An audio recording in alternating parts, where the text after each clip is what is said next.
Yeah, I don't know why. Well, I kind of do know why, but in this video, my control is just garbage. That triple fold was on accident. It was meant to just be not that. That also was a mistake. Um, it, Both of those were meant to be just a high fold, a set for full in, but like my control sucked. Like my twisting and my variations, they just sucked this week. Or like not this whole week, but like the last 2 sessions I've had the last 2 days. Anyways, I want to start this video by saying I'm going to be at West Coast Playground Festival in Sweden, June 30th to July 4th. Seems to be like a very similar event to OMFG. I actually never heard about it until they reached out to me, but I'm really hyped to be there. They're more parkour based, but they're trying to get tricking into their event, which is like amazing to me. So I'm really hyped to be there. I'm gonna meet a lot of people. I've never really met that many people in the parkour scene, and I know there's a lot of crossover there with the tricking scene. So I'm really excited for this event. I wanted to talk about it here, just because I feel like, you know, that's my job as a guest, is to promote events that are having me, obviously.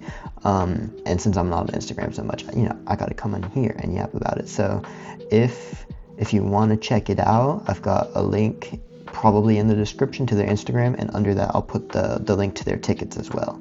So yeah, check them out for sure. It's gonna be a really fun time. I'm really excited for it. Alright, in the last video I asked you guys to comment some questions and we got them. You guys delivered. I'm really happy. So we got, what country or city would you travel to if you could choose? Well, I'm going to Japan, and the one I'm most excited to go to is Kumamoto, which is where like Kazuki is at, Shinpei is at, like that gym, where they have TBQ. I'm really excited for that. Are you still trying to get Trip? I mean, yeah, but like I'm not like pushing for it. I haven't done it 3-2 in months. I don't know. I just got bored of that series really quickly, and it was like, do I really want to do this? No. So should I do it? Nah, not really. Yeah, on that note, what's the next hardest trick you're chasing? I'm not really chasing any hard, like, specific tricks right now. I guess the hardest trick that's kind of on my mind, in the back of my mind, is double full in, just because like full ins are really easy. So it's like, oh, I improved my setup a little bit and I could double full in. So yeah, maybe that. We got, how often should someone train to actually progress, and how much lifting or conditioning should go in between? So this really depends on the person. So like I'm gonna use Joe Kwan's gym, Kaigo's gym, like as an example. So I've seen videos, all the little kids are doing like conditioning stuff, you know. They're getting strong. Kaiga does not. Okay, so what they kind of do is that you get strong to a certain point so your body can do the tricks without dying, and then once you're there, the tricks kind of maintain it. I kind of like this, but I feel at the same time you do need to do something to balance out, because like obviously tricking is going to make you lopsided. So yeah, there's kind of that. Like, so depending on like lifting or conditioning, it depends on the person what you need. It's with how tricking is, it's very specific to the individual, so you kind of just got to figure it out on your own, honestly. That's just how it is. This is Editing Dylan. I want to note that you, like, when I say figure it out on your own, all I mean is you have to diagnose like some of the issues, like just decide whether or not you need to be stronger. You don't actually have to do that on your own. You can ask other people what they think, get their opinion, but the decision's kind of up to you. But in terms of like actual exercises or stretching or whatever, there are plenty of resources. You don't need to do that on your own. Trick Strong is fantastic for like exercise programs that will get you stronger for tricking. That is fantastic. Stretching, that's literally everywhere on the internet. You don't need anything crazy. Just like find like a martial arts stretching routine or something like that, or maybe I don't know, I could make one at some point and do that. But yeah, you don't actually have to figure things out on your own. Just wanted to clarify that.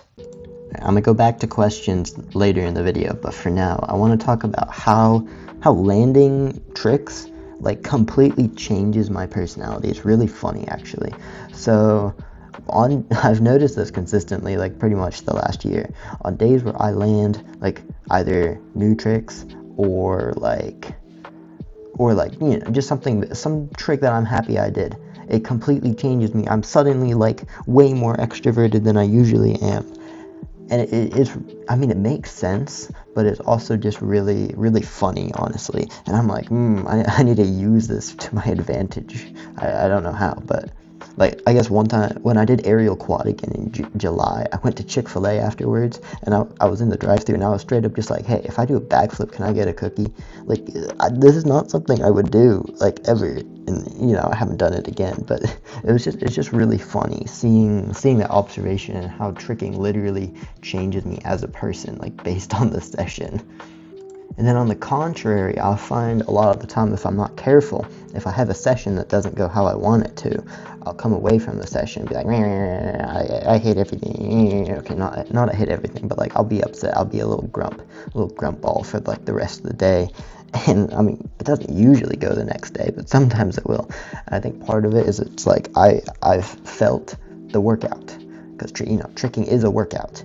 I felt the workout, and I'm used to having like something tangible afterwards, which are clips of good tricks that I'm happy with. And when I don't have that, you know, I'm a little like not happy about it. It's the stupidest thing. And it's like, if I realize that, then it's pretty easy to fix. It's not like a big issue. It's amusing to see it and notice how much like I rely on tricking. Also, that was an accidental triple fold. You see, I'm doing accidental tricks all the time. Alright, I'm gonna go back to the questions now. Alright, let's see. What's the best way to determine what to work on, when to work on it, and in what order? I know many people say to simply train what you enjoy, but my goal is to become as well-rounded as possible and to build from strong foundations all the way to advanced skills. I want to make sure I'm not missing any major components of tricking development and that I'm progressing logically rather than randomly. How do you personally think about progression pathways and long-term skill development? Alright, so wait, I'm gonna pause and think about this. Alright, I've thought about it. So, the best way to determine what to work on, or the best way to like make sure you're well-rounded, is to train what you enjoy. Except, you gotta enjoy everything. Like, literally everything. You can't not enjoy anything. That is the ideal way. Now, that's really hard, obviously, so that's not really going to work. If you're looking to be the most well-rounded as possible, you got to get a diagram, like a whiteboard or something, or, I don't know, a Google Doc or something. You got to write things down, and you got to figure out what you're going to work on. Also, I don't know why I'm doing these full-ins. Like, I just wasn't strong this day. I was tired from two days in a row. Like, bro, I almost died on that. What was I doing? But yeah, you got to be intentional about it. You got to write down, like, you got to make a graph or whatever of like all these branches you want to expand into, and then you got to keep yourself accountable. Like, make a plan for when you're going to progress in certain areas and make sure it lines up. So like, basically create a timeline for yourself. You really just have to be like planning into the future a lot. Now, I'll be honest, if you want to get the best you possibly can at tricking, this is not the move, alright, to like make a super specific timeline. But if you want to like make sure like if well-roundedness is your primary goal, then I think this is the move, honestly. Personally, I kind like, unless I have a battle or something like coming up that I'm training for, I kind of just do whatever I want, because what I'll find a lot of the time is I'll push something really far one way and then I'll get bored of it and move on to other things, and that just kind of makes me well-rounded. Like, like if I only trained twisting and double flips, like I'd get bored of it really quickly. So I kind of just have phases, and it works really well because like I'll have spurts of progression in different areas. So like recently I had some progression in swings, and now I'm taking a break from that. I'm doing double flips again. Like, and then I'll probably, what am I gonna do? I don't know. I think I want to finish the double flips first, and then I'll figure out what I'm doing. But it's not super planned. I kind of let myself naturally do it, just cause, like personally how I prefer to like go about things. This is control again. That's what I need to work on next, because like these double corks are not on purpose. I'm just trying to dragonfly cork or whatever. And that shuriken cutter, I was messing that up too. Like, this day just sucked. I don't know what I was doing. Alright, next question. What's the best way to do a twist on trampoline?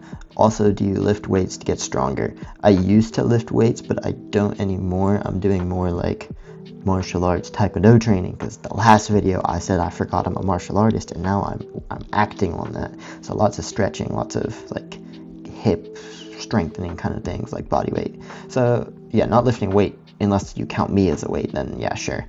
The best way to do A-twist on trampoline, I believe Kyle Skelly Plan Zero made a really good tutorial on it to learn on ground. I'll put the link in the description for that, but just copy that and do it on trampoline. Honestly, it's not too complicated. Alright, Bowie wants to know what I think about calling tricking spinjitzu. I thought it was funny when it was a little thing. Now it's like a big thing, and it's just annoying. Like, we're not doing this. We're way past this. Let's be mature. We're not calling this thing spinjitzu. We're doing tricking.